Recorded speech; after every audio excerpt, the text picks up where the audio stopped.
ఇరాక్లో స్వలింగ సంపర్కం పెద్ద నేరం. స్వలింగ సంపర్కానికి కనుక పాల్పడితే 10 నుంచి 15 సంవత్సరాల జైలు శిక్ష పడుద్ది. ఇరాక్లో పార్లమెంట్ ఈ దిశగా చట్టాన్ని తీసుకొచ్చింది. ఇంతకుముందు ఒక బిల్లు ఉండేది, యాంటీ ప్రాస్టిట్యూషన్ బిల్ అని. దాని ద్వారా స్వలింగ సంపర్కానికి పాల్పడితే క్యాపిటల్ పనిష్మెంట్ని ప్రపోజ్ చేశారు. అయితే క్యాపిటల్ పనిష్మెంట్ మరణ దండన అనేది చాలా కఠినమైందని, అందుకని వీళ్ళు క్రిమినల్ శిక్ష 10 నుంచి 15 సంవత్సరాలు పనిష్మెంట్ విధిస్తున్నామని చెప్పారు. ఇది చాలా క్రూరమని కొంతమంది అభిప్రాయపడుతున్నారు. British foreign secretary David Cameron ఈ చట్టం చాలా డేంజరస్గా వరీయింగ్గా ఉందని చెప్పారనమాట. అది అసలు మంచిది కాదు, ఇది ప్రపంచానికి చెడు ఎగ్జాంపుల్ ఇస్తుందని చెప్పి ఆయన పేర్కొనడం జరిగింది. ఎవరైతే హోమోసెక్షువాలిటీ లేదా ప్రాస్టిట్యూషన్ని సపోర్ట్ చేసి ప్రోత్సహిస్తారో, అదేవిధంగా డాక్టర్లు ఎవరైతే సెక్స్ రీఅసైన్మెంట్ సర్జరీస్ చేస్తారో, దాంతోపాటు ఎవరైనా అబ్బాయిలు అమ్మాయిలాగా ప్రవర్తించి యాక్ట్ చేస్తుంటారో, వైఫ్ స్వాపింగ్కి అంటే భార్యల మార్పిడికి పాల్పడుతుంటారో, వీటన్నిటిని ఈ చట్టంలో కఠిన నేరాలుగా పరిగణిస్తూ కఠినమైన శిక్షలను కూడా ఈ చట్టంలో ప్రిస్క్రైబ్ చేశారు. ఇరాక్ సొసైటీ అనేది చాలా కన్జర్వేటివ్, ఛాందస్వాదం అక్కడ చాలా ఎక్కువ ఉంటుంది.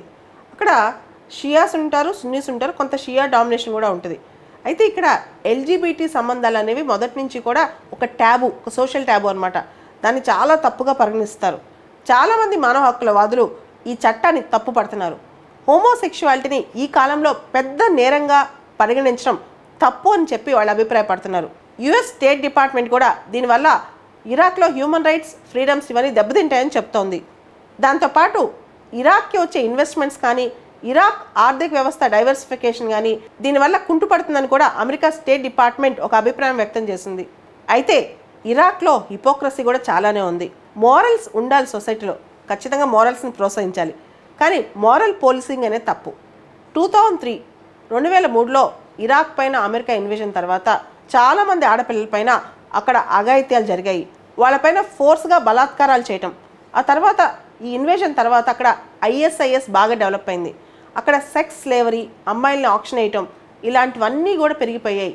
సో డైరెక్ట్గా బాన్ చేస్తున్న విపరీతమైన ప్రాస్టిట్యూషన్ ఉందంటే అక్కడ. ఆ తర్వాత మనం గమనిస్తే ఇరాక్లో ఇంకో ప్రాక్టీస్ ఉంది, ముతా సిస్టమ్ అని చెప్పి. ఈ సిస్టమ్ ఏంటంటే ప్లెజర్ మ్యారేజ్. ఎవరైనా అక్కడ పెళ్లి చేసుకోవాలంటే అక్కడ లోకల్ క్లరిక్ కనుక ఒప్పుకుంటే, అంటే లోకల్ ప్రీస్ట్ లాగా ఉంటారు కదా, వాళ్ళు ఒప్పుకుంటే ప్లెజర్ మ్యారేజ్ లాగా ఒక అమ్మాయిని 7 రోజులు 10 రోజులు పెళ్లి చేసుకుని కూడా అమ్మాయికి ఎంతో కొంత ఇచ్చి వదిలేసవచ్చు అనమాట. సో మరి ఇవన్నీ కరెక్టా? ఇవన్నీ ఎంతవరకు మోరల్గా రైటు? ఒకసారి ఇవి కూడా మనం క్వశ్చన్ చేయాలి. ఇలాంటి చట్టాలు తీసుకొచ్చే ముందు సో ముతా సిస్టమ్ అని చెప్పి, లేకపోతే ఈ సెక్స్ స్లేవరీ అని చెప్పి ఇలాంటివి చాలా జరిగాయి అక్కడ. వీటన్నిటికీ ఎవరు సమాధానం చెప్తారు? చాలామంది చిన్న పిల్లల్ని పెళ్లి చేసేసుకుని వారం 10 రోజులు వాళ్ళని వైఫ్గా ఉంచుకుని వదిలేయటం, ఇలాంటివి కూడా ఇరాక్లో జరిగాయి అనమాట.